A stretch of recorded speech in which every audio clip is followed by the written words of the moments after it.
გამარჯობა მეგობრებო, დღეს მინდა გამოვეხმაურო რუსთავი 2-ის განცხადებას მზია ამაღლობელის ადვოკატისთვის პირდაპირ ეთერის დათმობასთან დაკავშირებით. ვინც არიცით, ეს განცხადება გაავრცელა რუსთავი 2-მა და მისი საინფორმაციო სამსახურის უფროსმა ნინო შუბლაძემ. მათ განაცხადეს, რომ თურმე ის რომ სისტემისგან ჩაგრული ადამიანი, რომელსაც მთელი სისტემა პრემიერიდან დაწყებული მანდატურის სამსახურებამდე დამთავრებული უსამართლოდ ეპყრობა. აი ამ ადამიანის ადვოკატი და უფლების დამცველი ითხოვს, რომ ნდობლობის რომელიც დამსახურებულად არის ამ ტელევიზიის მიმართ პირდაპირ ეთერი დაეთმოს, თუნდაც რამდენიმე წუთი საათს ეს ადამიანი აღწნის იმას თუ რა არაკონსისტენტურობა არის, რა უსამართლობა არის, რა გადამეტება არის სამართლებრივი სისტემის მხრიდან ამ საქმეში. აი ამას რო ითხოვს ადამიანი, ამას ეძახით ზეწოლა სარედაქციო პოლიტიკაზე. ეს ხო უნამუსობა და ფარსი არის, როდესაც ცდილობთ წარმოაჩინოთ, რომ ქვეყანაში, რომელშიც უბრალოდ სასამართლო აღარ არსებობს და სამართალი მთლიანად არის დასჯის ინსტრუმენტად გადაქცეული ამ ხელისუფლების პირობებში დააჩაგრულ ადამიანს ადანაშაულებდე სარედაქციო პოლიტიკაზე ზეწოლაში. ეს არის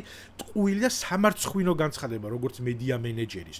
თქვენ რომ მართლა გაინტერესებდეთ მედია სტანდარტები და სარედაქციო პოლიტიკა და მსგავსი ეს მაღალფარდოვანი ჟურნალისტური ცნებები, მაშინ თქვენ როგორც ჟურნალისტი დაუთმობდით თქვენი ჩაგრული კოლეგის ხმას, რაც შეიძლება მეტ დროს, უფრო მეტ კომფორტს მოუწყობდით მის ადვოკატს, რომ დამჯდარიყო და თავისი სათქმელი ეთქვა საზოგადოებისთვის და თქვენ გაგეცნოთ სიმართლე საზოგადოებისთვის. არავის არ გეგონოთ, რომ აი ეს განცხადება რამენაირად მართლა ემსახურება ვიღაცის სარედაქციო დამოუკიდებლობის ან რაიმე სტანდარტის შენარჩუნებას. კიდევ ერთხელ, სისტემისგან ჩაგრული ადამიანის ადვოკატი რო ითხოვს პირდაპირ ეთერი დამიწვეთ, იმიტომ რომ არ გენდობითო, ეს არ არის სარედაქციო პოლიტიკაზე ზეწოლა. ეს არის თქვენს მიმართ უნდობლობის გამოცხადება და თქვენი აი ამ განცხადებით ადასტურებთ აი ამ უნდობლობის საფუძველს.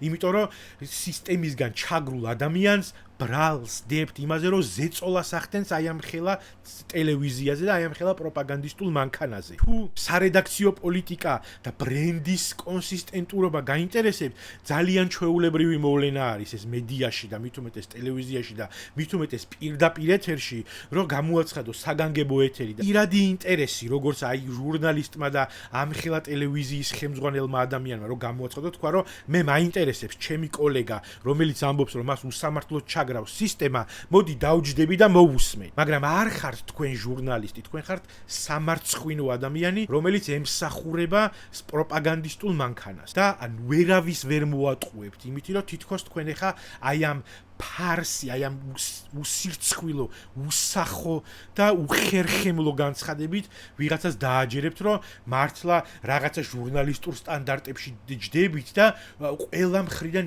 იცავთ აი ამ რაღაც შემოტევას, რომ ვიღაცა არ ჩაერიოს თქვენ სარედაქციო პოლიტიკაში. თქვენ რო სარედაქციო პოლიტიკაში არ ჩარევა გაინტერესებდეთ და სარედაქციო პოლიტიკის დაცვა და სტანდარტების დაცვა, მაშინ ჟურნალისტს და თქვენ კოლეგას მიცემდით ხმას და სივრცეს. და არ შეეხიდებოდით აი ამ უაზრო რაღაც თავდასხმით ჩაგრულ სისტემისგან ჩაგრულ ადამიანზე იმავე სისტემას, რომელსაც ისედაც ვიცით რომ ემსახურებით.